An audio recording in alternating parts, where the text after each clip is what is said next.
And we're here for the bottom of the fifth. Meanwhile, first pitch, base hit for Michael Eze. It's about time we see his bat going a little bit. Worked a walk last time, and it's a leadoff base hit for the Commodores' third baseman. And we were talking during BP, he's going to find some barrels soon, and finds one there, gets himself aboard. He scored the lone run for the Commodores earlier in the game, trying to spark a rally here and get themselves a couple back here in this fifth inning. For everyone listening, I'm sure you can imagine that there have been some technical problems on our side here. We apologize for everything going on. We hope it's back up for good, but we will continue to work through the dilemmas here and sort it out before tomorrow's road contest at Hyannis, which, again, still have matters to do here, but the Commodores certainly have a tough way the rest of the way, trailing 6-1. But now Austin Kelly in there now. 1-0 count to the catcher for Falmouth in there for a strike. Gave him a curveball, did Fernandez. And a full shift here for Y-D. 3 infielders on the right side of second base with Kelly up, something you don't see at the professional level anymore due to the new shift rules, but no shift rules here on the Cape. They tell you to hit it the opposite way. That's when you're locked in. Kelly right now still looking for his first base hit on the summer. He's only appeared in now his second game. The pitch, Eze is going, had 18 stolen bags at Georgia. You can add one more to that total. It gets away from the shortstop. He's going to move on to third.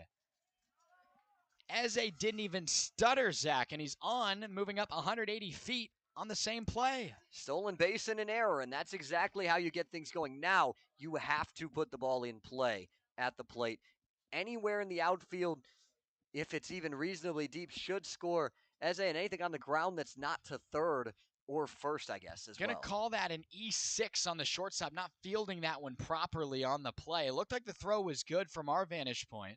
So just like that, Eze's moved on. The 2-1 fouled straight back by Kelly. That's kind of tough. That ball's thrown in the dirt. It's a play you want to pick, but I think that's your catcher speaking, Matt.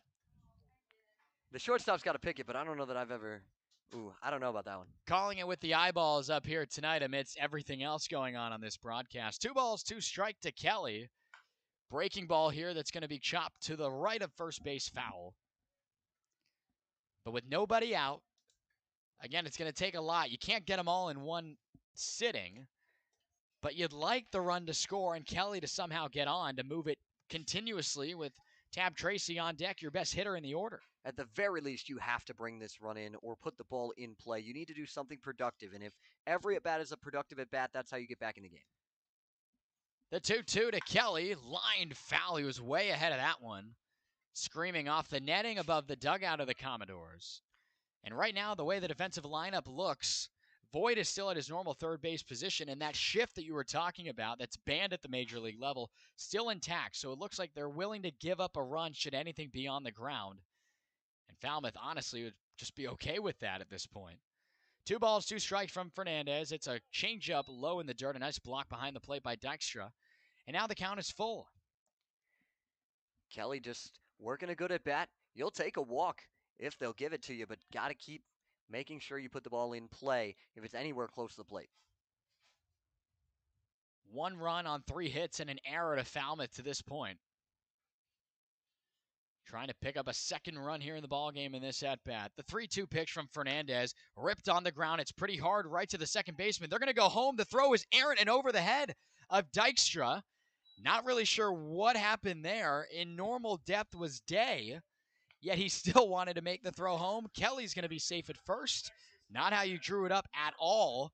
It's an E4 that allows the Commodores to not only score, but still have nobody out. Well, and he had a chance there to get Michael Eze because Eze didn't go right away. And so he had a chance with a good throw, but not only was it wide, it also went over the head, and Kelly gets down to first. Austin Kelly did not move on to second. He's still at first base, but the Doors have their second run. Tab Tracy lays down a bunt, and my goodness, this one might be perfect. Not on the running play. It cannot be made by the third baseman. Voigt charging in and out of his glove. You could rule that one a base hit on the bunt, and they're second and first with still nobody gone. And that's a very similar bunt to what we saw from Nathan Archer earlier back in the third inning. And just looking back, it's a little bit on the other side of things, but my goodness, what a night that Nathan Archer's had so far. Well, a couple of hits and the homer. Absolutely. He's had a good effort so far. But now the Commodores, as you mentioned, they got to wake up. You got to get yourself off the mat. It looks and appears to be that they've done that right now. Now Gavin Keelan steps in. A couple of ground ball outs for him to this point in the ball game. Fernandez looks. Keelan lays down a bunt himself. It's a game of small ball. Another try at third. Not in time. Keelan beats it out for a base hit. Small ball's working. The bases are loaded with nobody gone. And I was just about to say, I looked down to third base, and I was surprised that Voit was playing so deep because Gavin Keelan has shown that, and we talked about it yesterday on the broadcast. He said that's a part of his game, laying down that bunt. Perfect spot, and all of a sudden the tying runs at the plate. In the matter of moments, with the baseball not even leaving the infield, the Commodores have loaded the bases and scored a run in this inning. And now that brings in Christian Martin. He's looking for his second hit of the night. Had a base hit last time, the first hit of the inning for Falmouth, and now you look and see they've used that third base line to their advantage here. Fernandez suddenly dealing with some problems by the Commodores here on the bases. No activity yet out for Y-D in the bullpen. The pitch on the way, breaking ball stayed away. It's 2-0 here to Christian Martin. Good hitters count here. You can sit one pitch, one spot, try and drive something into that gap in right center. They're playing Martin a couple of steps to go the other way out in center, so a lot of space in that right center gap. He comes set. Big pitch here coming from Y-D on the way. Breaking ball, got the outside for a strike. Martin kind of tensed up a little bit. You could tell he was kind of thinking about maybe putting the bat on that one. What a gutsy pitch. A 2-0 backdoor slider to get yourself back in the count. It's still a hitter's one, and an advantage took Martin in the box. 2-1 now, leg kick, and he goes. This one's chopped on the ground, foul down the first base line. And from 2-0, it is now back even, 2-2, still nobody gone. You would hate to put a ground ball here and limit some of your base runners out there. But again, you got to chip away. The most important thing is somehow finding a way to bring in Austin Kelly, who's at third. And you've got good speed at both first and second base to try and break up that double play, as well as in the batter's box in Martin. Kelly's at third, Tab Tracy with an infield hit at second, and Gavin Keelan's on first with a base hit bunt of his own. 2-2, still nobody gone. The pitch from Fernandez. Breaking ball had hung up for a while, and Martin fouls it off back to the dugout of Falmouth. And that's the big curveball over the top, but that's 5 straight off-speed pitches to Christian Martin. He's yet to see the fastball. Now as a hitter, you're thinking, is he going to throw the fastball or is he going to keep throwing the breaking ball? And that's where Fernandez wants you in the box, is thinking about it rather than just reacting and swinging. And the devil's advocate of that is you keep throwing it, eventually someone will get on it. Here it comes, 2-2. He goes with a fastball, swing and a miss on the outside. Keeps the base runners intact, though, as Martin heads back. His second strikeout swinging today. And now you bring in Charlie Condon, who, again, we've seen him with a 2-run double earlier on in this season. But this could be his breakout opportunity needed with a big opportunity today. Commodores waiting for him to do just that, break out here in his first week on the Cape. We'll see what he can do. Fernandez still going. No reason now to take him out. Doesn't look like they will. The first pitch to Condon in their first strike. Looked like the slider away to the big right-handed bat for Falmouth. He's been using that quite a bit today. Something that, as we mentioned earlier, we didn't see much from him at school, but he's using both of those breaking balls. 4 hits for Condon here on the Cape season. The pitch on the way, it's a hanging breaking ball, and he chops it foul. Almost saying something to himself after that one. That one you might not get away with next time if you leave that hanging breaking ball to this bat out of Georgia. But now it's 0-2. He can throw any of those pitches, and another big shift on by Y-D. The entire right side is open for Condon. That's true. The first baseman, Christian, is a couple feet off the bag, not holding Keelan. Here comes the pitch. It's a breaking ball down in the dirt. A nice block behind the plate by Dykstra.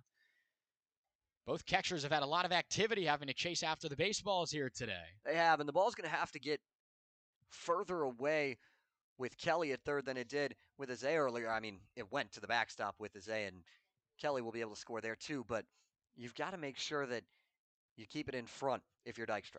Big opportunity here for Falmouth. Will they convert on it? The 1-2 with one away from Fernandez. Breaking ball. It hung up. This one's driven out to deep left center field. Back, still back at the wall. It's a grand slam for Condon. The Doors have tied the game.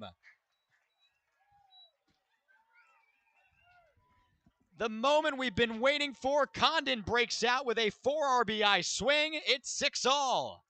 We mentioned at the top of this inning, you can't get a grand slam with nobody on. Well, you can with the bases juiced, especially with number 24 at the dish. Just like that, it's a new ball game at Guv Fuller Field. The Commodores have rallied all the way for 5 of their own in the bottom of the 5th inning. Charlie Condon does it himself. And for the first time, the Crickets have gone away when the home team's been in the box. What an ovation from Guv Fuller Field in attendance for Condon right there. And you mentioned something that he might not get away with it if he hangs another breaking ball. Well, he didn't get away with it.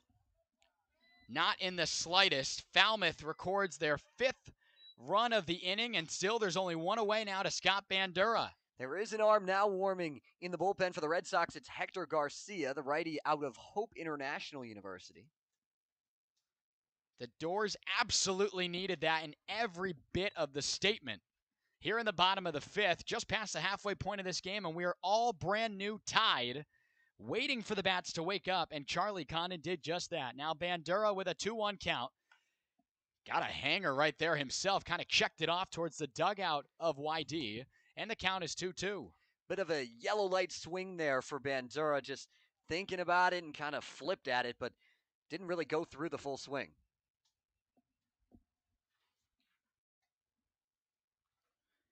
Activity, as we mentioned, in the bullpen of Y-D. The 2-2 on the way. Bandura swing and a miss. Big hack there at the slider low and in. And he goes back to the dugout. Second straight swinging K for Scott Bandura.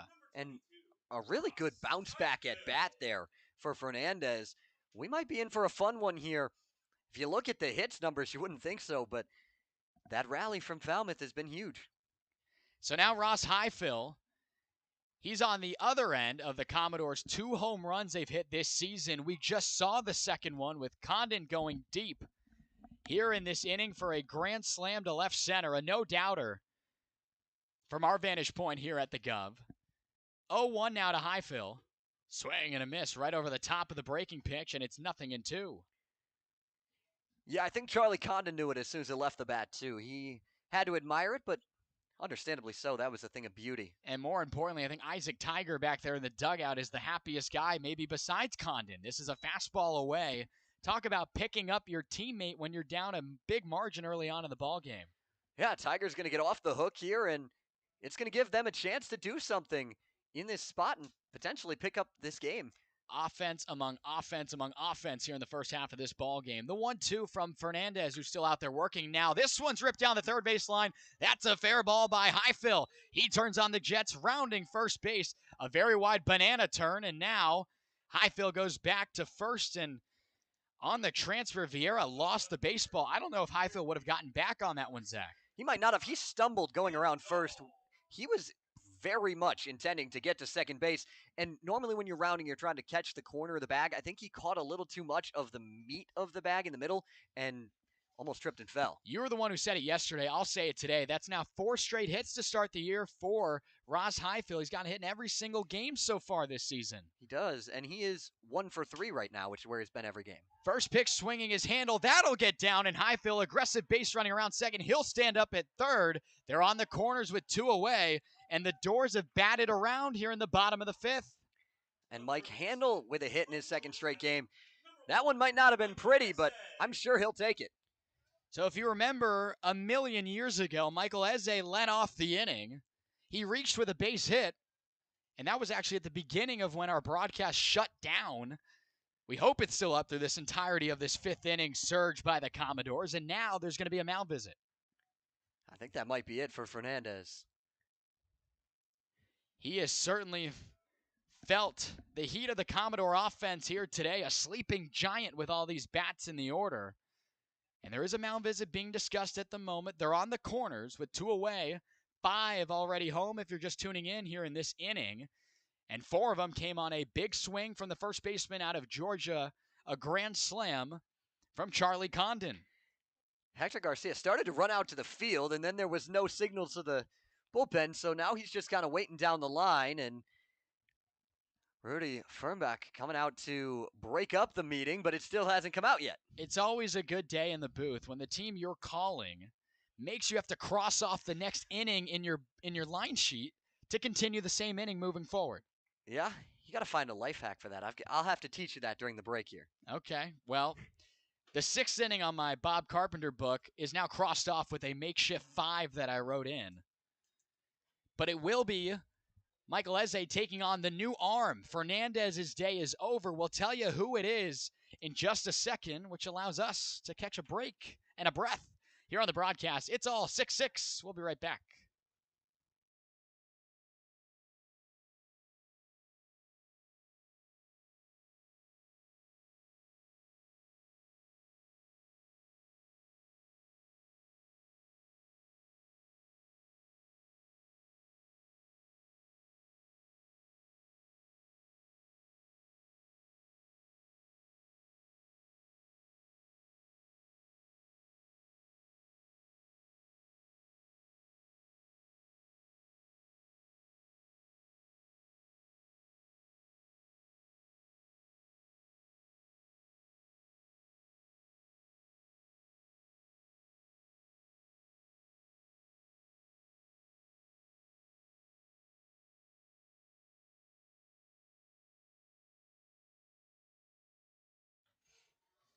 The new arm is warming, and he's in because of the damage that Charlie Condon did. We've told you about the accolades, and Destiny's got more on the big first baseman from Georgia.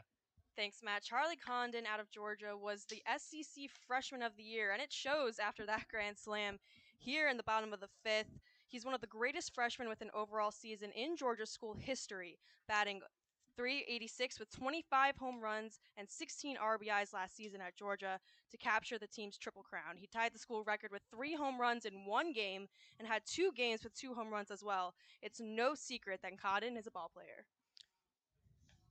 He absolutely is. I mean, the Triple Crown numbers you just read off there, 67 RBIs. I mean, anything over 40 is very, very impressive at the collegiate level. He said, let me get more than that and be a big surge in the offense for Georgia. It's a big target over at first base for the infielders to hit here in Falmouth, but Charlie has certainly shown up here in this game. For sure, and the scouts here in attendance, I'm sure, are taking notice of big number 24. He's the first guy you see on everybody's scouting report here this summer for the Commodores, and really doing a nice job of making his impact felt in this inning. So the new pitcher is Hector Garcia. He drops in a slow breaking ball in there to Michael Eze for the first pitch, and it's a strike. Still not off the hook, though, is Fernandez. The runners on the corners are his. Hector going to try to do his part in stranding those base runners in this inherited situation. The 0-1 pitch. Eze rips this one right on the line of the third baseman, Voit, and that will finally put this crazy fifth inning away. The Commodores pick up 5 on a ton of hits, all because of the grand slam from Charlie Condon. When we come back, it'll be Zach Surdenik taking over on the play-by-play duties the rest of the way as the Commodores are brand new with the Sox. We'll be right back on the Commodores Radio Network.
Logan Van Treek back to the mound to start the top of the 6th to face 7, 8, 9 in the Y-D order, and we are tied up at 6. A 5-run bottom of the 5th inning for Falmouth, highlighted by the grand slam from Charlie Condon. Mitch Voit, 0 for 2 so far, takes a fastball for a called strike on the outside edge from the Lipscomb southpaw on the rubber for Falmouth. Voigt relaxed in that right-handed batter's box. High leg kick from Van Treek. Slider hit on the ground left side. Eze flips over to first, picked out of the dirt by Condon. And one quick out here to start the top of the sixth. It feels like everyone is settled down after being down early. You don't know what's going on, right? There's a couple mistakes. But that ground ball by Eze, just quick and easy across the diamond. Condon over there with the low pick. Had the big bat in that inning. He says he's got you, and the Commodores look settled now and not on their heels. Infield deep across the diamond with one away as Connor Dykstra steps in. Pair of punch-outs for him so far. Pops up. First pitch, breaking ball, back out of play. It's 0-1. Van Treek works exclusively from the stretch. Staggers the feet as he gets the sign from Kelly behind the plate. Works third base side of the rubber. Comes set at the belt. Leg kick. Fires a fastball. Chopper back to him. Fields on the third base side. Long throw in time to retire the Red Sox catcher. 2 up, 2 down in the top of the sixth. Yeah, Van Treek doing it himself. Quick off the mound. When you're a lefty, you're kind of falling off towards your body side when you let it go. So he was already kind of moving over to the third base side of the middle infield. Able to make the play. And for pitchers, when you get it and corral it, you got to tell yourself, okay, take your time. You know, you've got the hot arm on the mound. Just deliver the throw. That's exactly what happened. 2 up, 2 down. Now Enzo Apodaca takes the first pitch curveball that stays just in. It's 1-0. Apodaca so far 2 for 2 with a pair of singles. He, along with Nathan Archer, who stands on deck, have not been retired by Falmouth pitching just yet. But the first time they'll see Logan Van Treek. Another breaking ball that sneaks low and outside. Apodaca lays off it. It's 2-0. As they shifted a couple of steps off the line at third. Sun getting closer to setting, but blue skies here at Guv Fuller Field. The 2-0 fastball just a touch in, and it's 3-0 to Apodaca. There's an arm warming in the Falmouth bullpen. It's Tucker Biven. And we saw Biven back on opening night. 3-0, fastball right down the heart of the plate for a called strike. Van Treek staying alive in this count. It's 3-1. Apodaca slightly open stance from the left side. Bounces the bat off that left shoulder. Van Treek delivers. Fastball sent back to the screen, and we're full. A nice fiery fastball in there on the inner half from Van Treek. He looks a lot more settled, a little rattled back in that inning, coming in relief. And, you know, obviously the deficit was there. I mean, he's just coming in for mop-up role pretty much. But now it's a much different ball game. That takes a different mentality and mindset for the pitcher now, that he's got to keep this where it is for real because it's a tie game. Apodaca digs back in, front foot on the toes as he awaits the pitch from Van Treek. The lefty delivers the payoff. Just gets a piece of it. Breaking ball. And Apodaca stays alive. Another 3-2 upcoming. There's shadows over most of the infield. The sun coming towards right field into the eyes of the first baseman, Charlie Condon, as well as Scott Bandura out in right. Van Treek rocks himself set on the rubber. The 3-2. Fouled back.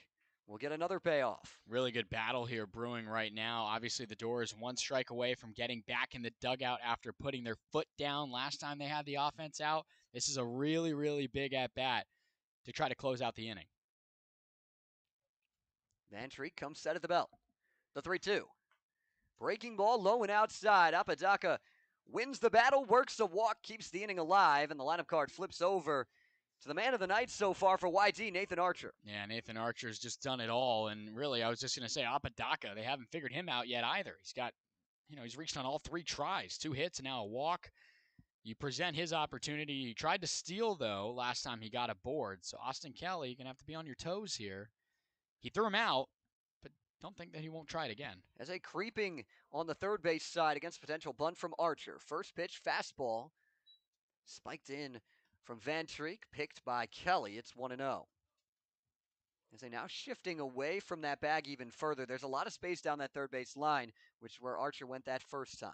Open stance, bends the knees from the left side. The 1-0. Fastball hit on the ground to second. Christian Martin, couple of pumps, fires to first in time. Van Treek works around the 2-out walk. We're tied at 6, heading to the bottom of the 6th from Guv Fuller Field on the Commodores Radio Network.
Hector Garcia back to the mound. He entered with trouble last time, was able to get out of it. And now, Matt, let's take a little bit deeper look at the righty out of Hope International. Sure, partner. Out of Hope International, 11 appearances. They were all starts, so different being out of the bullpen tonight. 4-0, 2.72 ERA, and over 56 innings of opportunity. Struck out 93 and less than a 200 opponent batting average. He's good.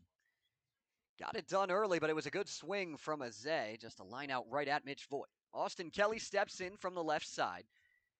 3 men on the right side of the infield. A big shift against the Commodores catcher. Garcia works exclusively from the stretch, fires a fastball outside to start off the at-bat to Kelly. There's a couple guys getting stretched out in the bullpen for Y-D, but no one up and throwing just yet. It's Kelly, Tracy, and Keelan, with Martin to follow if anyone reaches. Kelly out in front of a fastball, little nubber down the third base side. Evens up the count 1-1. Austin Kelly flew out back in the third, reached on a fielder's choice in the fifth. Ground ball to second, the throw came home, and Kelly able to get to first. No one recorded an out on that play as well.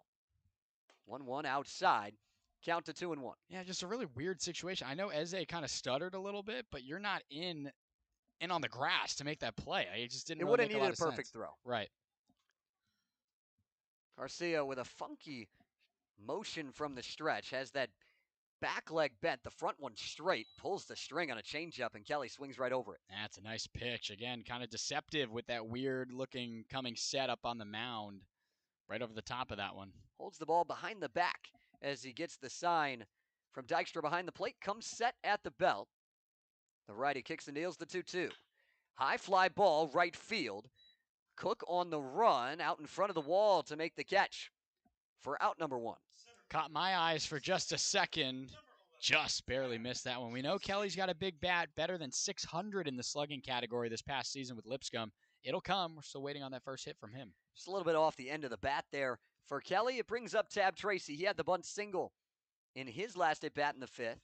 Came around to score on the grand slam by Condon.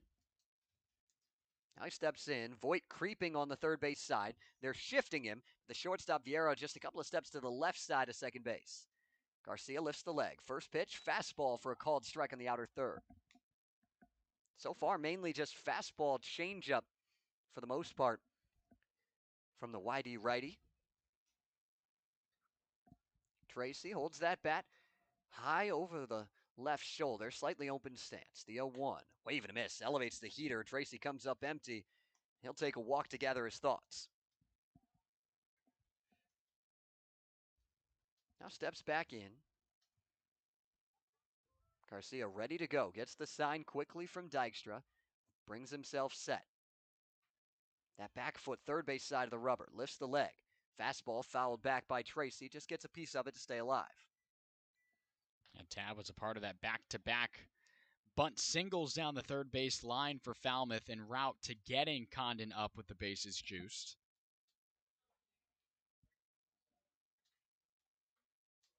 Infield closer to normal depth now with 2 strikes on Tracy.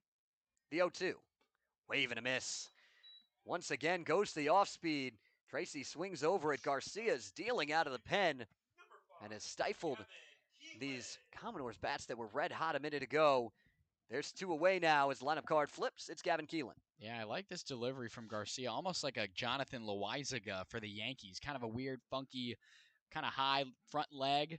Makes it tough to see where the baseball is. He kind of tucks the glove behind his chest. It's a good comparison there. First pitch, swing and a miss.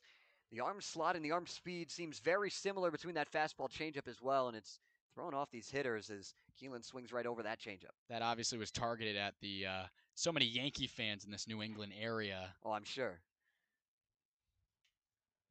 Garcia lifts that leg. Fastball fouled back. Keelan was ahead of the changeup, now behind the fastball, and that's when you know you're dealing on the mound. Not a good combo to be a part of if you're the guy in the batter's box, but Keelan's very capable. Got a lot of speed, too. Anything on the ground here is always going to be close. Another 0-2 count now with Keelan at the plate. The pitch from Garcia. Fastball high and outside. Keelan lays off it. The Wisconsin native playing his college ball at Louisville. He's finished up his freshman year for the Cardinals. Garcia gets the sign from Dykstra. The righty delivers the 1-2. Chopper on the ground to first, takes a funky hop, but still fielded by Christian. He'll touch the bag for out number 3. Commodores down in order in the 6th. We're all tied up at 6, headed to the 7th from Guv Fuller Field.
From a Louisville Cardinal at the plate to end the inning in the bottom of the 6th for Falmouth, there's a new one on the mound. It's Tucker Bivin taking over for Logan Van Treek. The final numbers for Van Treek quickly. 2 innings pitched, 1 hit, 1 run, 1 walk, 1 strikeout.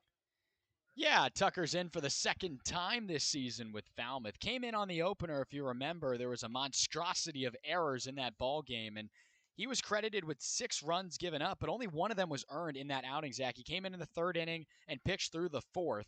Gave up 3 hits, walked 2 batters, struck out 3. Very capable arm. You talk about a Power 5 pitcher. Tucker's very capable, and, you know, for what it's worth, he was the first arm used out of the bullpen for Jeff Trundy. And for a guy like Bivin who needed to go a long amount of time, that probably means a lot that you're used for those kind of situations. And he's coming in a big spot here in a tie game in the top of the 7th. Y-D jumped out to an early lead thanks to a 4 spot in the 4th, or in the 3rd, and then 1 in the 4th and in the 5th. The Commodores got 1 in the 3rd and then 5 in the bottom of the 5th, highlighted by the Condon grand slam to even things. 2, 3, 4 in the order to face Bivin. It starts with Brady Day. Open stance from the left side. The righty Bivin delivers a fastball for a called strike to start things off. Tucker's also been used as a DH, 2-way guy for the Commodores. 1 for 4 night yesterday in the Commodores win. Now back to the mound. Fires just below the zone, evens up the count. Bivin works from the windup, first base side of the rubber. High leg kick. Pitch sliced foul down the left field line, and it's quickly 1-2. Really good for Tucker to get ahead quickly. He's done that here. That was a fastball that he had trouble with. Getting a hold of that was Brady. Wide open stance. Holds that bat over the left shoulder. The 1-2 just gets a piece of the slider and sends it back to the screen. Bivin with a 4-pitch mix. Fastball, slider, curveball, change. Holds that glove at the chin as he gets the sign from Kelly. Goes into the motion, the 1-2. Line drive, base hit, back up the middle. Brady Day got all of that one and sent it right back where it came from for a leadoff single. Yeah, right on the screws. I mean, that was a pitch on the inner half, and if you want to talk about being locked in on what you think is coming, that was it right there. No shot for Christian Martin at all. On a line on 1 hop to Tab Tracy. And hey, it's a game of chess, not checkers. Now you got to figure out what you got to do from here. It is, and these left-handed hitters in the Y-D lineup in particular have destroyed the right-handed pitchers so far. They've been all over them in this game to this point. We'll see what Tucker Bivin can do here from the stretch. 2-step lead off a first for Day, and Bivin will check over on him anyways. Yeah, Bivin started 4 games this past season with Louisville, 16 appearances, worked over 33 innings over there in the ACC. It's a down year for Louisville, but they've got a lot of talent. A lot of guys out here on the Cape expecting a bounce-back year for them soon. Fastball inside to start off Max Vieira. 2 for 3 day. Couple of singles, couple of RBIs, couple of runs scored for Mr. Vieira to this point. Steps back in, righty-righty matchup. The shortstop out of Seton Hall. Stands tall, holds that bat over the right shoulder, hands near the shoulders. 1-0, fastball, roped the other way into right, a base hit. Day's rounding second, he'll head to third easily. The throw is into second base, and there's runners on the corners with nobody out. Well, after the big Falmouth inning, they were able to close out the visitors in that sixth, but now the bats at the top of the order are setting the table for the big bats, and coming up to do it, we talked about him in opening the door, it's Hunter Hines with a big spot. Hines will step in from the left side. As a in on the grass at third base. Hines slightly open stance, bends the knees, holds that bat over the left shoulder. First pitch down in the dirt. Kelly does a nice job to keep it in front. Vieira thought about taking off, but will hold up. He had a pair of stolen bases in his last time aboard back in the fifth. He scored what was the sixth run for Y-D. At that point, it was a big lead. It was a 5-run lead, but Falmouth bounced right back. Well, I guess good thing he did it if you're Y-D because, well, when you're up by that many runs, it's almost like you're rubbing salt in the wound, stealing more bases, being aggressive, already up by so many runs. Well, now it's 6-all.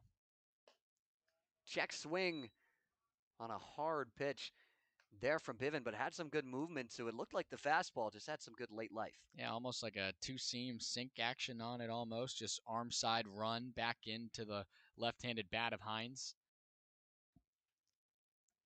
Vieira creeping off the bag. He's got a big lead. Looks like he's leaning. He'll head off. Pitches a strike. Throw down, not in time. Actually, I believe they called that pitch just outside. So it's ball 3, and Vieira slides in ahead of the tag. And so 2 in scoring position and a 3-0 count to Hines. They may just put him on here. Yeah, I don't hate that, honestly. Now the infield's going to move in on the grass. I think it's obvious where this play's coming. Should it be put on the ground in the infield? Already the third stolen base for Vieira in the game. It is chopped on 3-0. Martin will field it in an underhand flip to Condon at first. Hines helping out Tucker Bivin there. Out number 1, and the runner still hold. Yeah, just a great job by Christian Martin. He fields it on a short hop, right? Checks over at third, and he just wanted that to get over to Condon as safely as he could. Was almost looking like he was holding it like a football, like running it with like in his basket, and then looks over and does a nice toss over to Condon. A huge first out, and the infield remains in on the grass. Now Jacob Christian steps in. 0 for 2 was hit by a pitch. Big block there from Austin Kelly. Once again down in the dirt, and I think he might have got crossed up. He's immediately going to go out to talk with Tucker Bivin. It'd be a really bad time for that to cost you something behind, towards the backstop or out in play. So that's okay. Again, we talked about this the other day. I think Highfield was having some issues with some pitchers and things like that. I mean, these guys have played all over the place, and they're coming together here very early on in this Cape League season. You've thrown bullpens, yes, with each other, but not a lot. I mean, nothing can mimic a real game situation, especially a jam like this right now. A walk doesn't kill you here if you're Bivin with first base open. Christian stands tall in that right-handed batter's box. Slight bend to the knees, the 1-0. Chopped right off his foot. It'll even up the count 1-1. Yeah, lucky that one's a foul ball. That one hung up for a while, and this is the 5-hole hitter here. Jacob Christian, certainly capable. We've seen it too many times where you just got to keep your pitches where they need to be. It was a Division II Conference Commissioner's Associates Award. That's good for one of the better hitters, player of the year at that level as well. Christian crowds the plate in that right-handed batter's box. Big swing and a miss on a sweeping slider there from Tucker Bivin to get the count to 1-2. Best pitch I've seen from Tucker Bivin all season. That one had some late life to it too. Looks like a balloon ball, and then it just keeps going away from you. That's a beautiful pitch. Christian swings that bat around as he waits for Bivin to get the sign. He comes set at the belt. Look back to second, the 1-2. Chopper foul, went right back to the same pitch, and Christian just got a piece of it. Yeah, I was going to say, that's probably the one to go to there. That one still got some plate, just a little bit too much, I think, in that 1-2 count. You could put that more off the plate like the previous one that you got the swing and miss on. you could really do it again right here, 2 in a row. It's a big spot for Austin Kelly back there. Got to be a wall as Christian digs back in, works from the back of the batter's box with a closed stance. Bivin comes set. The righty deals 1-2. Goes right back to it. Kelly snares it, but Christian able to lay off and even the count. Yeah, that's a pitch. I mean, he doesn't have to swing at it, but at least just show it to him, make him think about it. And again, you could pound the fastball here. We know Tucker's got lively mid to upper 90s action on his heater. You could do that same pitch again. I mean, that's what helps when you're ahead of the count. You can do whatever you want. Bivin comes set. The break even. Swing and a miss, strike 3. Tucker Bivin punches out Jacob Christian, and there's 2 away. 4 sliders in a row. 3 of the 4 were starting and then off the middle of the plate. That's how you do it. It's the same pitch we saw that was 1-1. Put it in the same spot. You talked about Austin Kelly needing to be a wall. That is a huge out. And now the defense can get back into normal depth. Brings up Casey Cook. Runners at second and third. It was back-to-back singles from Brady Day and Max Vieira to lead things off. The 3-0 ground out from Hunter Hines for out number 1, and the strikeout of Christian has left those 2 guys standing in scoring position. Called strike. First pitch, backdoor breaking ball from Bivin to get it started to Cook. He's 0 for 3 so far, a fly out, a strikeout, and a line out. Bivin looks like a completely different guy up there on the mound after those 2 leadoff knocks you just mentioned, Zach. He looks good. He's trusting his breaking stuff early in the count, too. Slightly open stance in the left side for Cook. Bends the knees, holds that bat high over the left shoulder. The 0-1. Runs inside, it hits him in the foot. Day started sprinting on the wild pitch. He'll head back as he's informed that it hit the foot of Cook. The base is now loaded. First base was open, but now a dangerous hitter in Mitch Voigt coming to the plate. I mean, that's okay. You're lucky if it was going to miss like that in on the batter that it got him, so that this isn't a 7-6 game in this moment. But yeah, I mean, look, you got a big dangerous bat up. There's a force at any bag. If it goes to anyone on the infield, go wherever's closest. Just do what you got to do. And it is a pinch hitter now coming to the plate. Will King steps up. Eastern Kentucky Colonel. Yeah, 45 games. He started all of them. Better than 350 on the average. And he slugs over 620. This guy's got a big, powerful bat and is used to driving in runs. Bivin from the windup with the bases loaded. First pitch is that slider for a called strike. They went to another right-handed hitter here. Didn't try to get that matchup with the lefty. Instead, going to Will King, trusting that he can get it done. Wide open stance. Big bend in the knees from the right side. The 0-1. Goes back to the breaking ball. Soft fly into center. It drops for a hit. 1 run scores. Headed around. Second to the plate is Vieira. The throw. In time. They got him. What a shot from center field to gun him at the plate. Y-D gets 1, but no more. We head to the bottom of the 7th. 7-6. Red Sox in front.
Collier Cranford comes in at short as Vieira moves from short to third after the pinch hitter was Will King earlier. Hector Garcia back out, now with a lead after that RBI single from Will King in the pinch hit spot, but was unable to get that second run in thanks to the cannon from center of Tab Tracy. Yeah, I mean, I was just telling you off the air, you know, it's 7-6. You would have liked to see if Tab could maybe lay out there. But, I mean, look, you keep it at 1. If that ball gets by you, we trust Tab out in center first off, but it gets by you. This thing's not 7-6. It's much worse than that. So just being very smart, very conservative, given that you've come all the way back in this game, and just leaving the damage where it is with just that one run. This is a good part of the order for you. If you're Falmouth, you're in the bottom of the 7th. It's Christian Martin, Charlie Condon, and Scott Bandura. 2, 3, 4 in the order to face Hector Garcia, who looked very good in the 6th. Showing us why he was a GSAC Pitcher of the Year for 2 consecutive years. Lowest ERA of his career, too, with a 2.72. Also into the postseason as well with 93 Ks. That was also a career high. Christian Martin steps in from the left side. The righty Garcia delivers fastball outside, and it's 1-0. 7-6 our score here in the bottom of the 7th. Martin, so far 1 for 3, a single and a pair of strikeouts. Got that slightly open stance. Sways himself set. Holds that bat over the shoulder. Leg kick, fastball outside. It's quickly 2-0. And Will King has actually moved behind the plate. So he is the new catcher. It's Dykstra that has come out of the game defensively. A lot of changes. Which means Collier Cranford theoretically will be in the order and hit for Dykstra to lead off the next inning. 2-0 misses outside. It's 3-0. Martin way ahead in the count with Condon on deck. There is an arm getting ready in the bullpen for Y-D. This will be a righty up and throwing. 3-0. Called strike. Martin taking all the way on the fastball. No need not to. I mean, we know who's behind Christian Martin. Very capable bat that really got the doors back into this one with the grand slam a few innings back. Garcia gets the sign, comes set. The 3-1. Fastball popped foul out of play down the left field line. And Garcia's worked the count back full. Gone with a couple fastballs here in a row. Martin took the first one, got jammed on the second one. Would think 3 in a row is coming. Big time shift here for Y-D. As the third baseman Vieira moves to the shortstop spot. Pulls the string, a changeup. Martin swings over it. And a punch out. For Garcia, it's his second. And 1 away in the bottom of the 7th. Well, Christian Martin and I were along the same page. I mean, thinking 3 fastballs in a row. He says, hold on, let me pull the string on you. And that's what he does. Works out. Strikeout. That's the first off-speed pitch of that entire at-bat. All 5 of the first 5 heaters from Garcia. Condon steps in, working from the right side. Wiggles that bat over the shoulder. Garcia comes set. First pitch is a changeup that stays in the zone for a called strike. A dangerous pitch to a hitter of Condon's ability, but gets it started with a strike. Yeah, you can buckle guys with a breaking ball first pitch or the fastball, but changeups, middle of those 2 pitches, not really a good idea. It worked there, though. The 0-1, wave and a miss, and there he goes right back to it, but he dropped it a little lower, and it's quickly 0-2. 3 men on the left side of the infield for Y-D. They did the same shift against Condon last time, but it didn't matter as he deposited one over the left center field fence for a game-tying grand slam. 0-2, popped up right side. Christian looking for room by the Commodore bullpen, and he'll have it for out number 2. Yeah, you were just hoping that jam shot would have kept going more and more foul. It kind of stayed just to the right of the first base coach's box. So after Y-D got the lead back, too quick up and down here for the Doors. Scott Bandura now stepping in, 0 for 3 to this point. First time he gets to see a pitch from Hector Garcia. First pitch, checks his swing and chopped it back. Foul ball on that one. It's 0-1. Garcia is cruising on the mound through his second full inning of work. Bends that back knee. Front knee is straight, lifts it high, drops the off speed down in the dirt. King keeps it in front, but Bandura lays off. It's 1-1. Yeah, Bandura's had a couple good swings over the last few games, kind of getting that in-to-out swing that he possesses with that unique stance out of Princeton. The 1-1 from Garcia. Check swing, pitch just missed. A little bit up, a little bit out, and it's 2-1.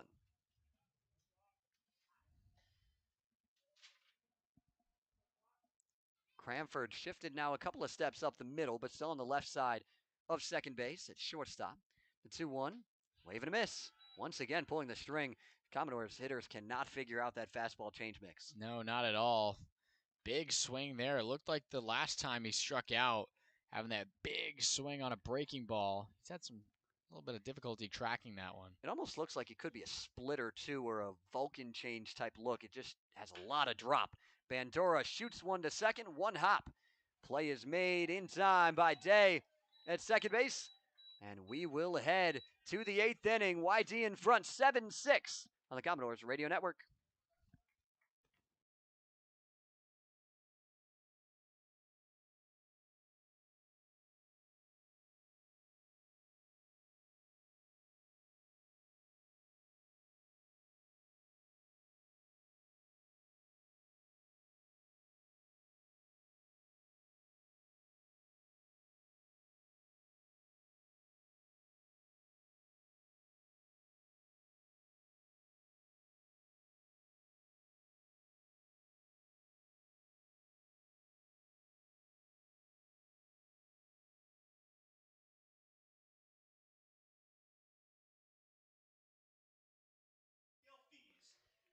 Tucker Biven back to the mound for the top of the 8th, trailing by a run at 7-6.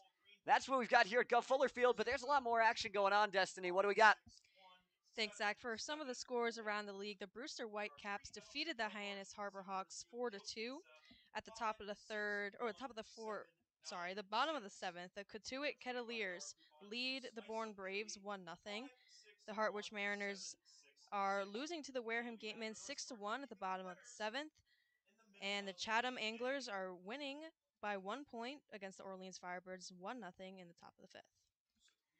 Thanks, Destiny. Hyannis dropping that one to Brewster. That's where Falmouth will be tomorrow night at McKeon Field in Hyannis. As Collier Cranford now comes in, and he will be the pinch hitter or the defense replacement for Connor Dykstra. It was a lot of different movement in the field for Y-D. And he is hit by the first pitch, steps in, and heads right down to first base. Yeah, not ideal, but, Bivens looked good so far. Again, the early base runners, it kind of settled for a little bit after the Doors kind of came back into this one, but now you're right back to having the issue of a leadoff runner early. Enzo Apodaca steps in.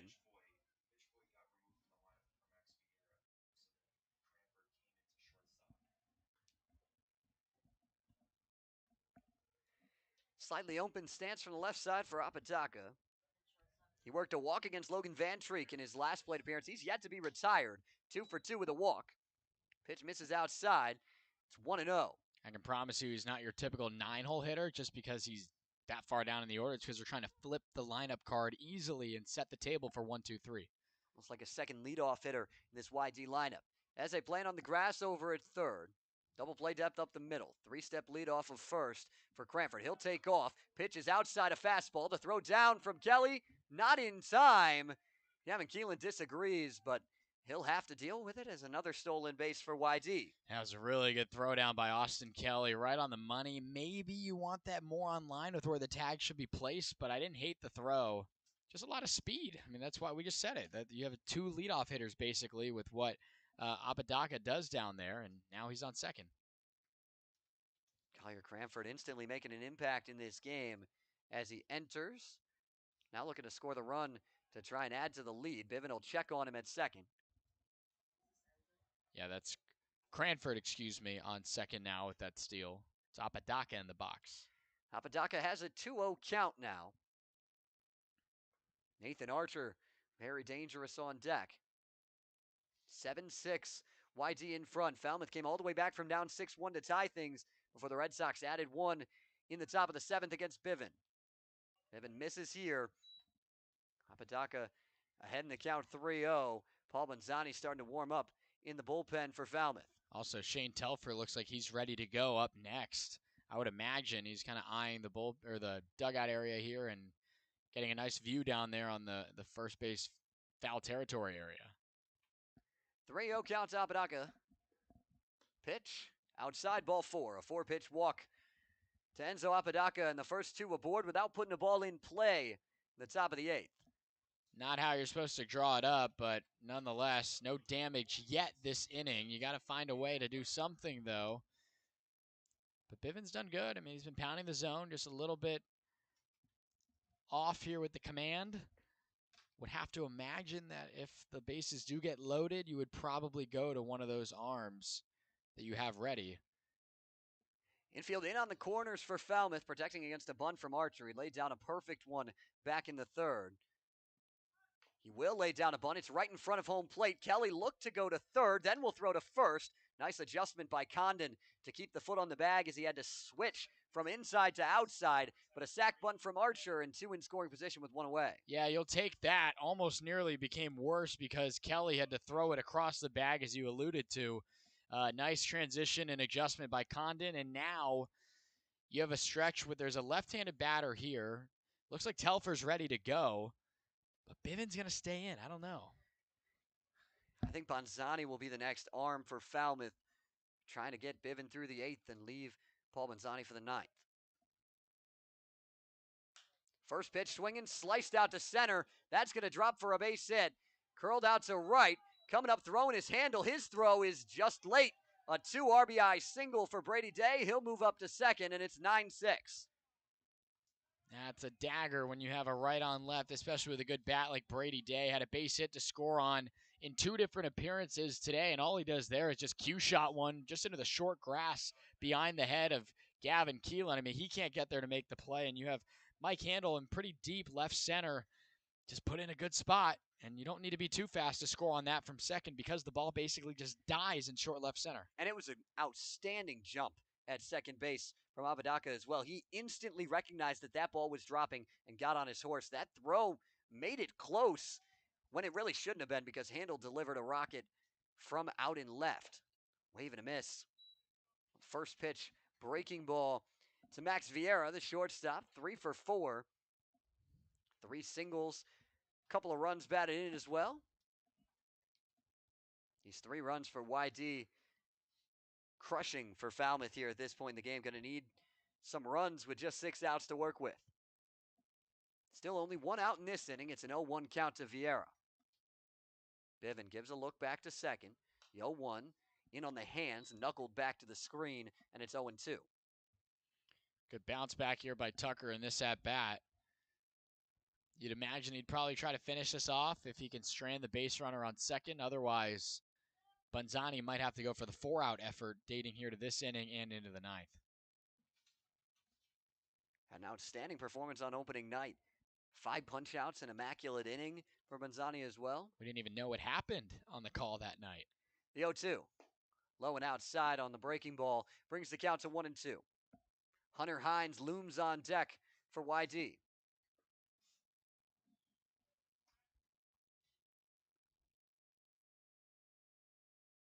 Back in, right on right matchup. Bivens working from the stretch with that runner on second. Couple of shakes of Kelly behind the plate. It was Russ Highfill who caught the last time Tucker Bivens threw back on opening night. First time Kelly's back there for him. Breaking ball low and outside. Once again, it's 2-2. Yeah, everyone catches differently. They do different things with their gloves back there to get ready to receive the pitch.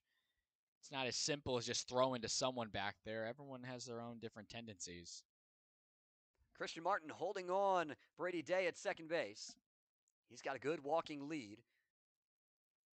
Bivens, high leg kick, bluffs the steal. Chopper right side. Bivens will field it on the first base line. Underhand flip to Condon, gets Vieira, but it moves up Brady Day to third. And another insurance run just 90 feet away for the Red Sox. Well, nonetheless, you get a big out there. Needed to find it somehow, and if you're Bivens here, it just comes down to keeping it where it is. You don't want that run to come in and add that extra run to your line sheet tonight. And you got 2 more sets of at-bats if you're Falmouth. I mean, you're still trailing a decent number now, 3, 4 only makes it that much worse. Working from the windup with the runner on third, pulls the string, and Hines swings through it. It's 0-1. Jacob Christian on deck if Hines is able to reach. Bivin trying to leave him for the ninth. Righty goes into the motion, the 0-1. Little arm side run on that pitch as it runs outside. Evens up the count. Yeah, that's that 2-seam we were talking about. Just running away there. Probably the most aggressive we've seen it have that tail to it running away from the left-handed batter. Couple of shakes from Bivin, goes into the windup, the 1-1. High and outside on the fastball. Sailed on him a little bit, and it's 2-1.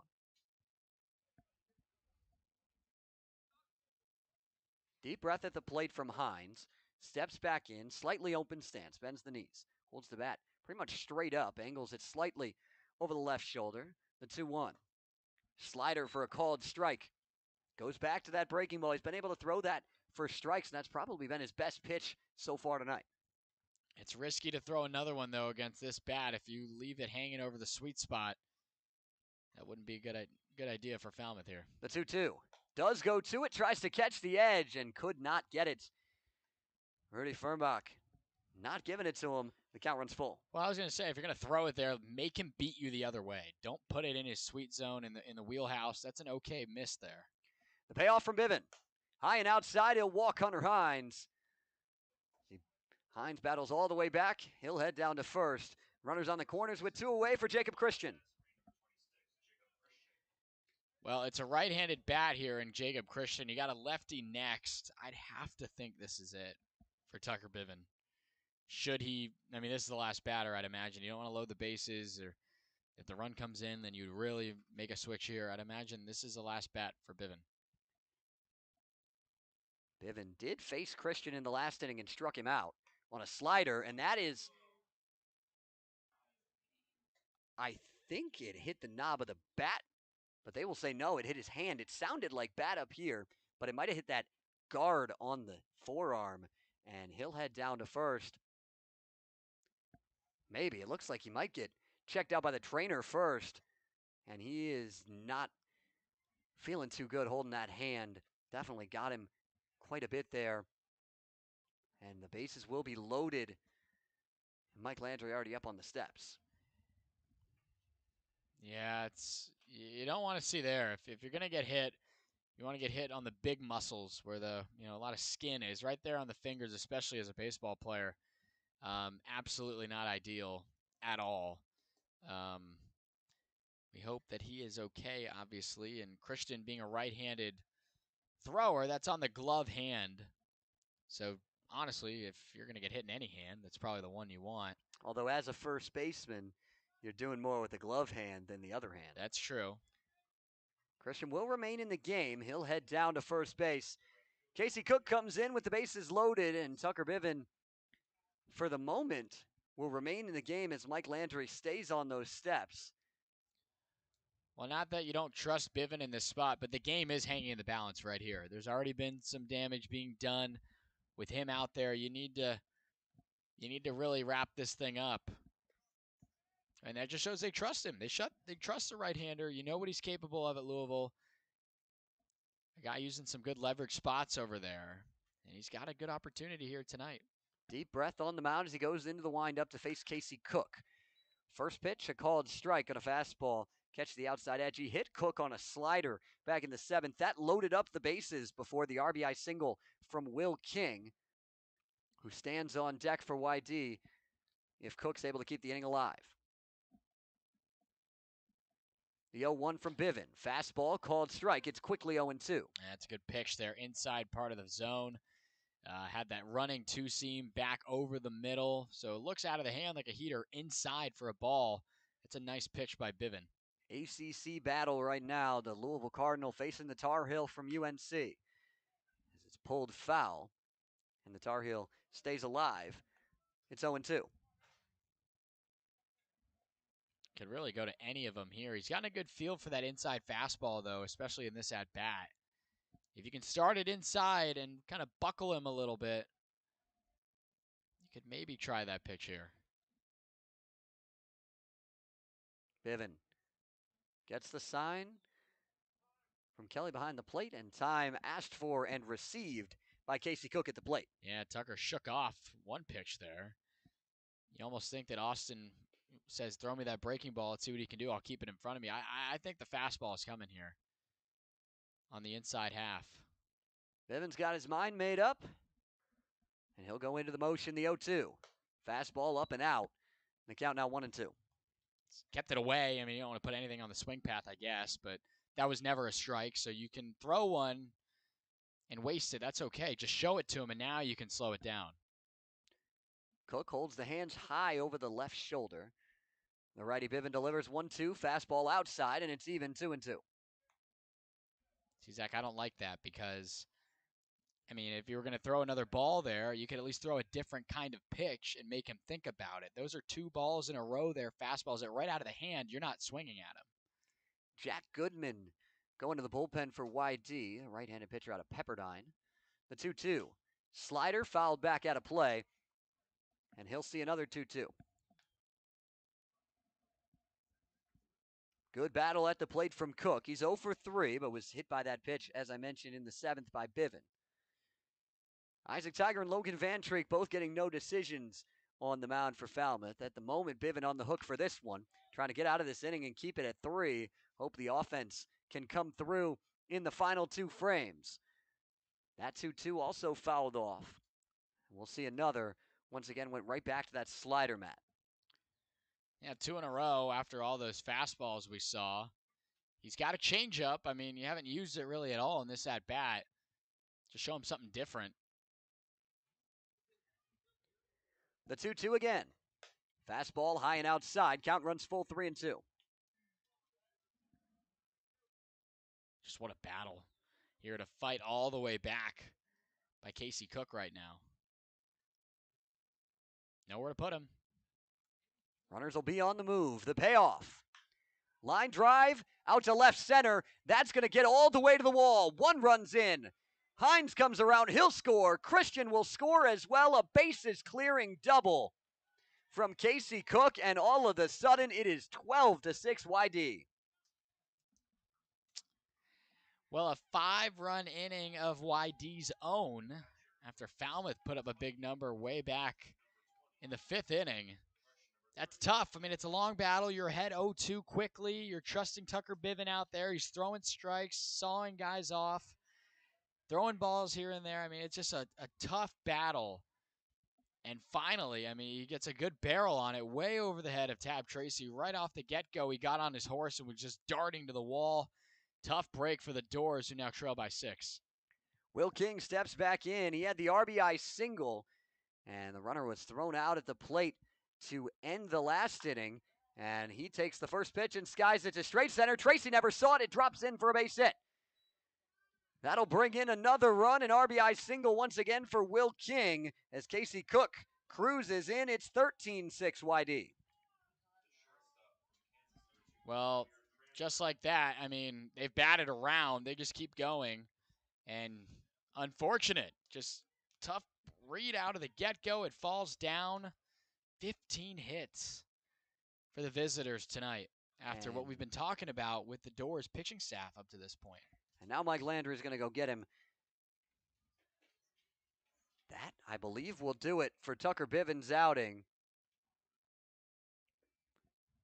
As Bonzani still up and throwing in the bullpen, so maybe not just yet. Looked like he made a signal out there, but instead, nothing to this point. He'll talk things over with Bivens. It's 13-6. Things have gotten away from Falmouth very quickly in the last couple of innings.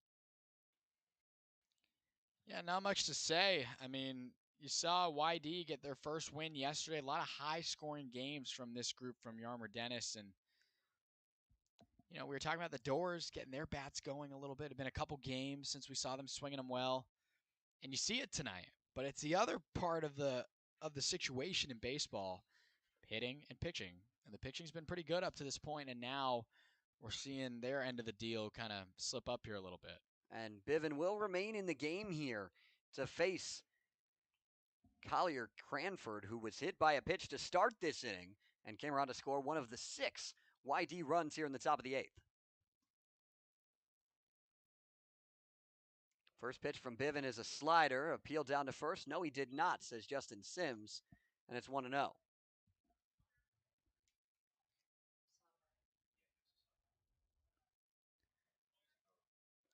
Cranford, slightly open stance.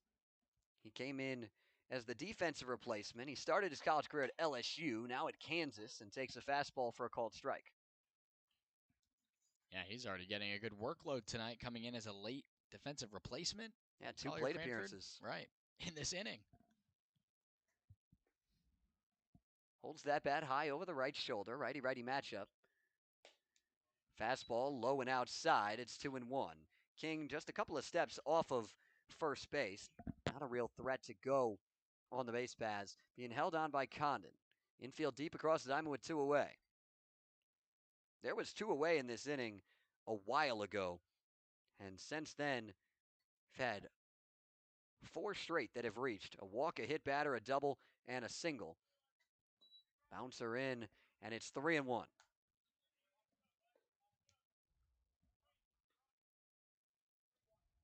Cranford well ahead in the count. 13 runs for Y-D, the most that any team has put up so far on the Cape this season. Line drive into right. That's going to get into the gap. King rounded second. He'll head to third. Cut off by Bandura. The throw in is cut at second. It's second and third, and it's a double for Collier Cranford. The extra base hits continue. And if you look at the Y-D logo, almost like the Chicago White Sox, the Bears taking it to the Patriots right now. Football score, 13-6.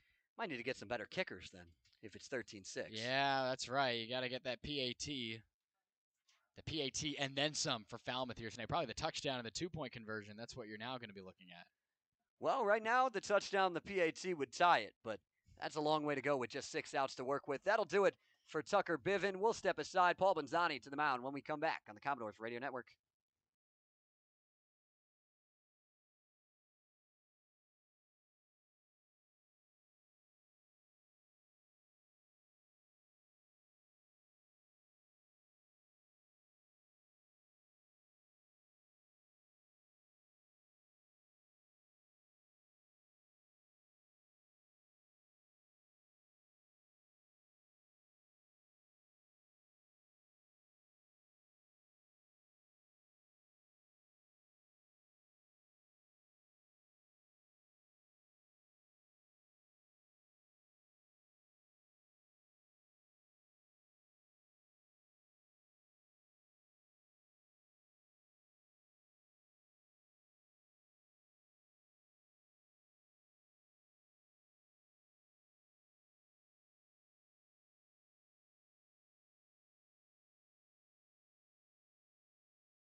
Jimmy Evans, the pinch hitter to face Paul Bonzani.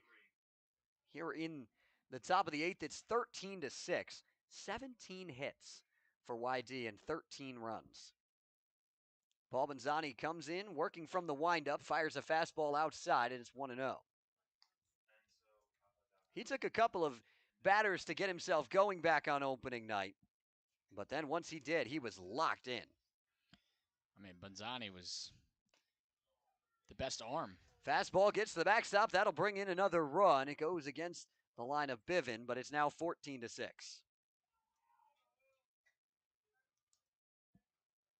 So Will King came in to score on the pitch to the backstop. It moves up Cranford to third, and Evans with a 2-0 count. Left-handed hitter, and another pinch hitter on deck now. It's Johnny Pappas. Fastball fouled back out of play. It's 2-1.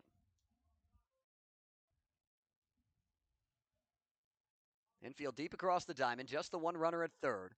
2 away in what has been a very long inning to this point. Chopped foul, evens up the count 2-2. This is the 11th hitter to the plate for Y-D in the top of the 8th.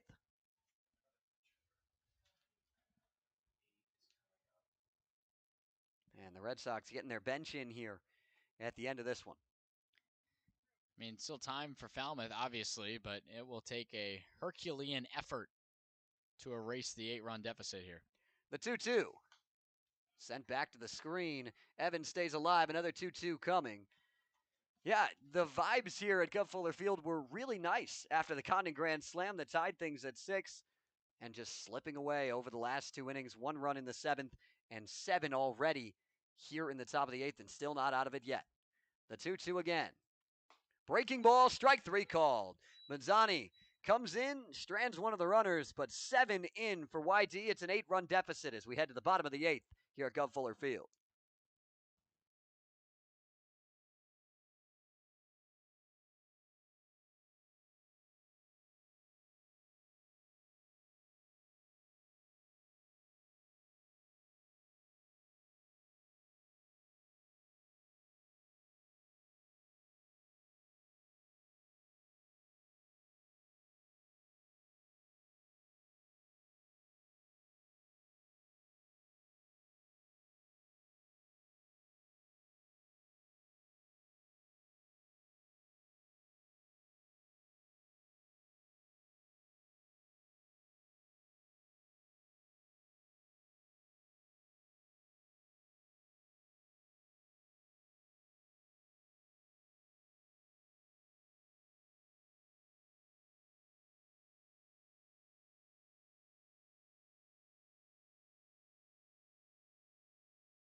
Ross Highfill steps to the plate to face Hector Garcia, who's back out there with an 8-run lead. A couple of changes here as Jack Goodman enters. He goes to second. Brady Day moves from second to third as Vieira's day is done in the middle of this order. And fastball to Ross Highfill is high.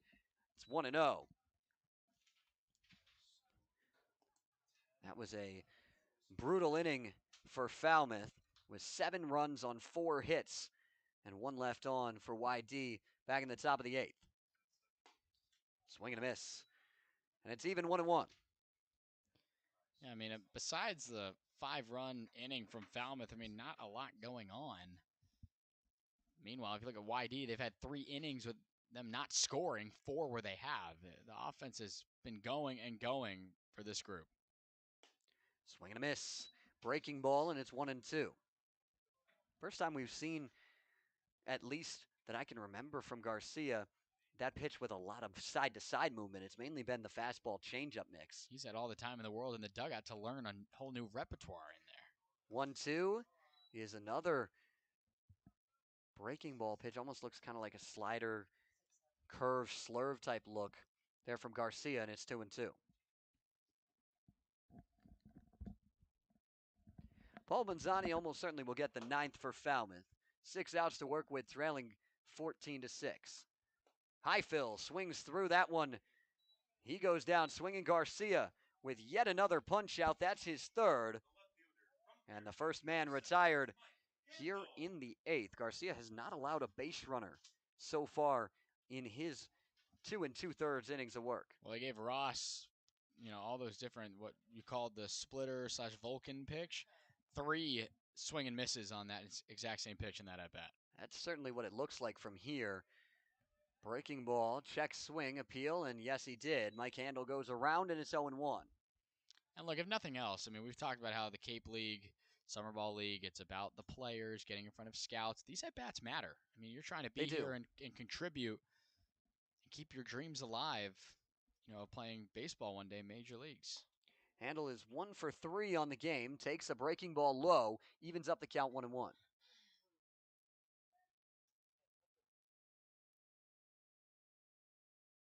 King comes out to give a sign to Garcia.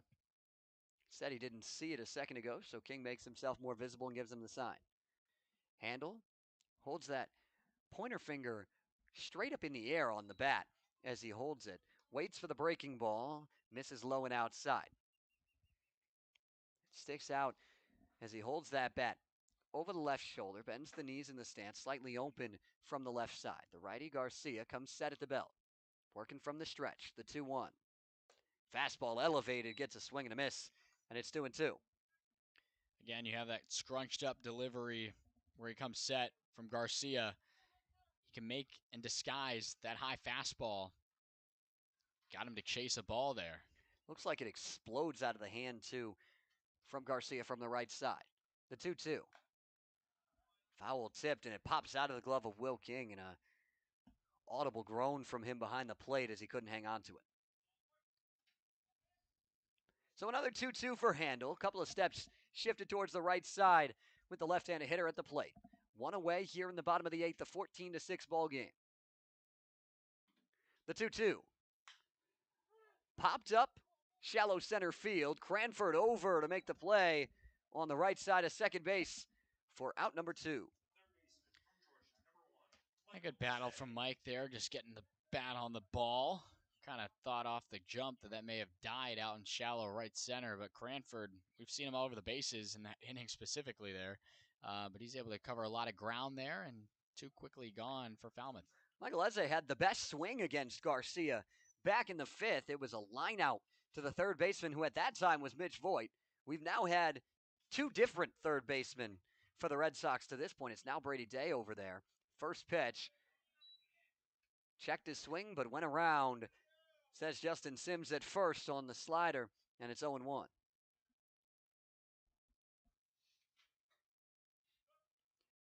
Garcia, that wide open stance, he gets the sign.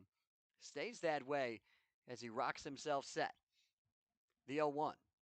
Goes right back to the same pitch, and the breaking ball gets a called strike, and it's 0-2. Deep breath from Eze, digs back in. 0-2 count, 2 away. Here in the bottom of the 8th, the 7 spot put up in the top half of this inning to break things wide open at Guv Fuller Field by the Red Sox. The 0-2. Chopper, King unable to get it on the breaking ball. And another 0-2 pitch coming. That one maybe got a piece of King there behind the plate. Nice gesture by Rudy Fernbach to give him some time.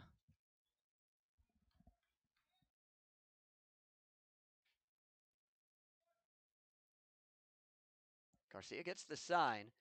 No numbers being held by King. He's going, touching the hat, chest protector, and the legs to give the sign. The 0-2, fastball up, and Eze lays off it. My career was never all that advanced to the point where you learn those signs too, so I have a good amount of respect for that delivery there behind the plate. A 1-2 count to Eze. hunches over a little bit as he bends the knees. Fastball low and outside, laid off, and the count even 2-2. As they battle in at the plate, he swung the bat well today. 1 for 2, single, a line out, and a walk. Scored a pair of runs as well. The break even from Garcia. Wave and a miss. Punches him out. It drops off the table as he swings through it. 4 punch outs for Garcia. He's been perfect through 3 1/3. We head to the 9th. It's 14-6. Y-D in front.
We're here in the top of the 9th. Paul Bonzani out for his first full inning of work. Entered and got a strikeout to start off his outing and end the marathon. Top of the 8th inning. It's now 14-6. Y-D in front. It's been a long night for the Commodores pitching staff. 14 runs on 17 hits. Yeah, it's been a lot. You know, it was ugly early. You get the big swing from Condon, which doesn't even feel like it's the same game seeing that grand slam.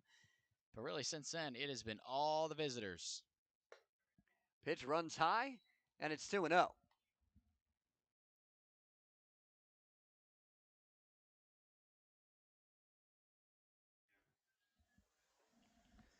2-0 counts of Mitchell. Bonzani in the windup. And a called strike. Fires a pitch on the outside edge. It's 2-1. Bonzani, 4-pitch mix, sinker, slider, 4-seam, and a changeup. Working from the windup, fires a fastball for a called strike. Evens up the count 2-2. Nick Mitchell had himself a big season at Western Illinois for the Leathernecks. Yeah, he did. I mean, you look back at some of the stuff that he was able to accomplish that season. He pitched and he hit. 51 games started. 270 average. Chops one on the right side. Martin fields and flips it in time to get the speedy Mitchell by a step for out number 1. Good hustle out of the box. You could tell he was eager to get into this ball game there, Zach. Working down the line, and that attributes to why he had 12 stolen bases. He's aggressive when he gets on, but it appears, unless there's another ugly inning, that'll probably be the rest that we see of Mitchell tonight. It probably will. He'll probably stay in the game defensively as he replaced Nathan Archer. It's another pinch hitter now, and it's Johnny Pappas who takes a called strike, and it's 0-1. Pappas, another guy checking in here. Cal Poly Pamana, 39 games started this year, a .315 hitter at 46 hits, drove in 27 this past season. 0-1. Sweeping slider stays in, and it's even 1-1. Another pinch hitter on deck. Well, actually, a defensive replacement in Goodman, who will come to the plate next to face Bonzani. The righty delivers the 1-1. Slider laid off by Pappas, and it's 2-0.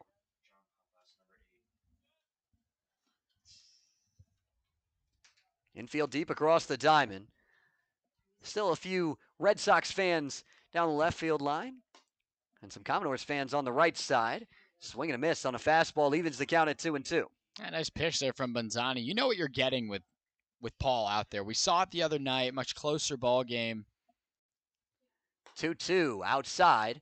Runs the count full. Gosh, the ball just jumps out of his hand. It does. Been up to 98 on the mound. He can really bring it out of the back end of the bullpen.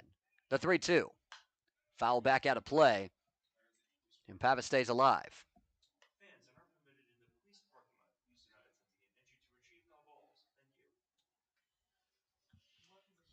Manzani works middle of the rubber as he gets the sign, then goes into the motion. The 3-2. Strike 3 call. Babbitt takes it on the outside edge. He didn't like it, but he'll have to deal with it for strike 3. And 2 up, 2 down here in the top of the ninth. Backwards K number 2 for Paul. Again, look, you're looking at the positives in a game like this for the individual, maybe what you worked on together when you get the base running with the grand slam and all that. Paul doing his thing, no doubt. First pitch is that slider that just misses low and outside to Jack Goodman, who stands in. Freshman out of Pepperdine, a two-way guy. Medfield, Massachusetts native, and he takes the fastball for a called strike. He'll have to wait probably the next time these two teams meet to see his former buddy and teammate Shane Telfer out of Pepperdine as well. 1-1 is a slider. He's out in front of it. Just got a piece of it and sent it back to the screen. We're now 1-2. Manzani one pitch away from getting out of this inning unscathed and heading to the bottom of the ninth with Falmouth needing a miracle. The 1-2. Breaking ball just low. Manzani stumbled a little bit. Thought he was going to get it to break back and just couldn't catch that edge. Yeah, I couldn't really tell if he thought he got it there. It was a good frame job by Kelly. The break even from Manzani. Swing and a miss, strike 3. 3 punch outs for Manzani in his outing, and he works 4 up, 4 down in outing number 2. We head to the bottom of the ninth. Y-D in front 14-6 right here on the Commodores Radio Network.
Leighton Finley takes the mound, the big righty out of Georgia, to face 8-9-1 in the Falmouth order in the bottom of the ninth, relieving Hector Garcia, who threw perfect 3 1/3 with 4 strikeouts to relieve Matthew Fernandez.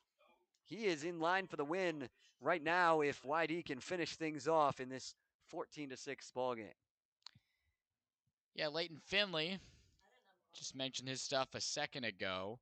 21 appearances this year with Georgia, 2-2 on the record. 6.26 ERA, had 4 saves over 27 innings of work. 298 opponent average. I mean, if nothing else, guys have hit well against him. That's about all I got for you. Well, Falmouth's going to need to hit real well against him in this bottom of the ninth, trailing by 8. But Austin Kelly trying to give them some momentum going into tomorrow at Hyannis. Pitch missed outside, and it's 1-0. Destiny gave us the updates throughout the night. We've got a couple updates here that I'll give you on some games that went final. Wareham winning 12-1 over Harwich. And Katsuit wins a 1-0 pitcher's duel over Bourne, as pitch fouled back to even the count 1-1 to Kelly. That game, Bourne out-hits Katsuit 7-4, but Katsuit with an RBI single in the second inning. Breaking ball misses inside. Yeah, the Kettleers leading the way right now in the West Division. They're going to be 3-0. One less game played because of the rain out against Chatham. That'll be made up. That was opening day. And it was Jay Harry, the Penn State Nittany Lion, that got the RBI single for Katsuit. As the breaking ball misses outside, it's 3-1 now to Austin Kelly. He is 0 for 3. Had a fielder's choice and scored in the 5th. The wind, the 3-1. Sent right back towards us here. Good thing there's a screen in front of us since 3-2. I think Audrey just jumped out of her chair there while doing the scoreboard for us. Our wonderful assistant director here on these broadcasts. She's not used to sitting up here with the net in front of her. I'll tell you what, she's had a workout with all the different numbers she's had to click multiple times with this score. The 3-2 sent back over our heads. Kelly will stay alive. The sun has set. The lights are on here at Guv Fuller Field on this Tuesday night in the Cape League. As Y-D trying to get to 2-2.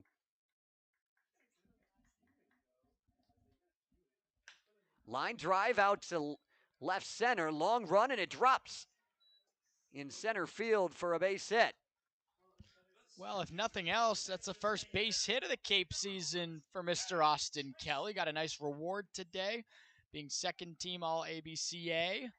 Beautiful stuff there from Kelly, going to the opposite field. And hey, if you're going to do it, got to start with a leadoff base runner. And it is tough to keep up with these defensive changes, but out in center field is now Nick Mitchell. Johnny Pappas has moved to left field.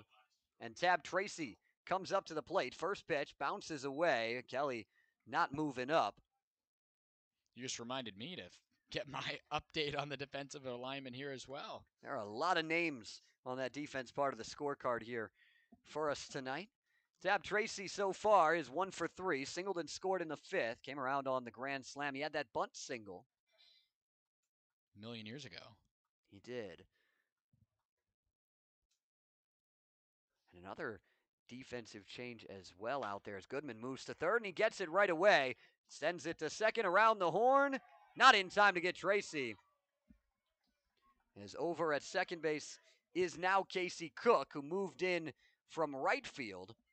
And it's Jimmy Evans out to right. So I'll just, in a second, take you through the entire defensive alignment again, as it has shifted quite a bit here. And good speed by Tracy to beat that out. Looked like a tailor-made 5-4-3. Good hustle there out of the box in the 9-hole, and now the lineup flips to the top. And let's set this defensive alignment during this at-bat as Harrison Povey pinch hits for Gavin Keelan. Takes a big swing and a miss. And an elevated fastball comes up empty. The outfield now is from left to right is Pappas, Mitchell, and Jimmy Evans. Third base is Goodman. Shortstop Cranford. Cook at second. Christian at first. King behind the plate. And Leighton Finley on the mound. I might need you to do that one more time, partner. That is not what... A called strike on the fastball to Harrison Povey. Infield one more time? Infield one more time. Jack Goodman at third. Cranford at short. It's Casey Cook at second. And it is Jacob Christian still at first.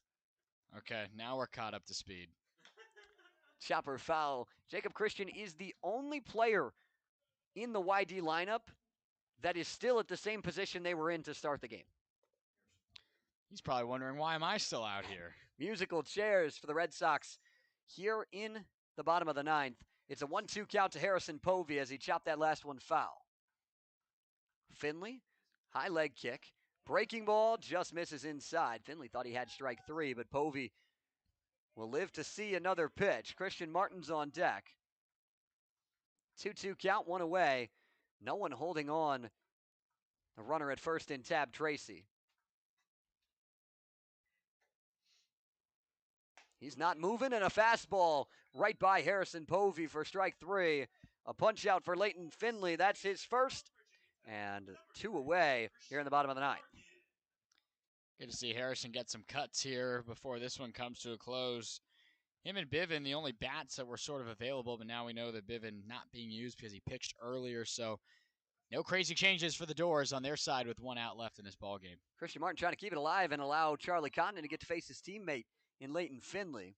First pitch, a fastball fouled back to the screen. It's 0-1.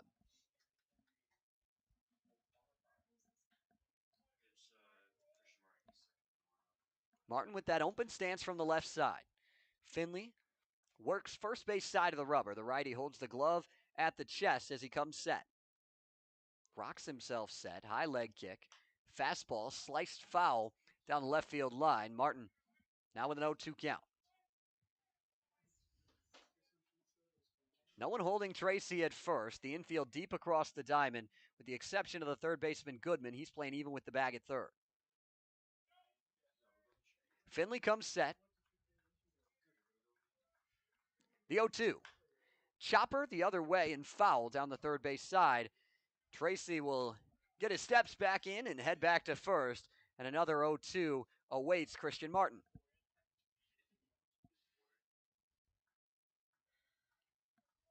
A warm day has turned into a cool night here in Falmouth.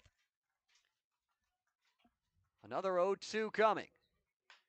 Chopper back to the mound. It hops over the glove of Finley. The tag is applied to Tab Tracy, and that will do it. A 14-6 win for Y-D as the Red Sox knock off the Commodores. Falmouth back in action tomorrow against Hyannis, and trying to erase that one from the memory and just get back to it. Yeah, it's a good way to put it, partner. I mean, just a tough effort here. I mean, after the early start of this ball game, the Commodores took them to the 3rd inning to get their first hit of the game. You know, slow start. But then everything went down in the 5th with Condon with the grand slam.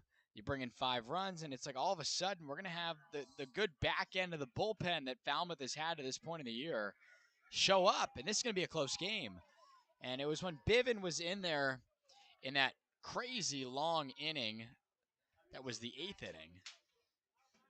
And that's kind of all she wrote. I mean, just a tough effort. I mean, at the end of the day, I mean, these are the best hitters in the country all gathered here. And while we're still waiting on some to get here when their seasons are finished up collegiately, at the end of the day, these guys are here for a reason. And I think that's what we saw tonight. We saw a Y-D team that just barreled up the baseball a lot. They were good situationally, bunting the baseball as well. And games like this are going to happen. And the biggest thing is you just have to erase it, like you said, partner. And that's why summer ball is so great, because you have tomorrow to bounce back. 14 runs on 17 hits for Y-D, 6 runs on 9 hits for the Falmouth Commodores as they will move to tomorrow. But before we sign off, we're going to send it over to the third member of our team, Destiny Sanchez, with more. Take it away, Destiny. Thanks, Zach. We were able to see a little more action with the bats and the runners on base for Falmouth, but what we're still waiting to see is Falmouth maintaining the tie or pushing for a lead. The Doors were in this game until the 8th, and like I said in a few games earlier, bullpens win ball games in highly competitive environments like this, and that's what lacked tonight. It certainly did not go the way the Commodores envisioned, but as you said, Matt, back at it tomorrow. We'll catch you from Hyannis. For everybody here at Guv Fuller Field, we appreciate you guys dealing with us tonight with the technical difficulties. Once again, apologies for that, but we're glad you could still enjoy the game radio style with us tonight. For Audrey Glenn, who helped us out big time setting things up, Destiny Sanchez, my broadcast partner, Matt Venezia, I'm Zach Surdenik, and I am hoping you have a blessed rest of your Tuesday night.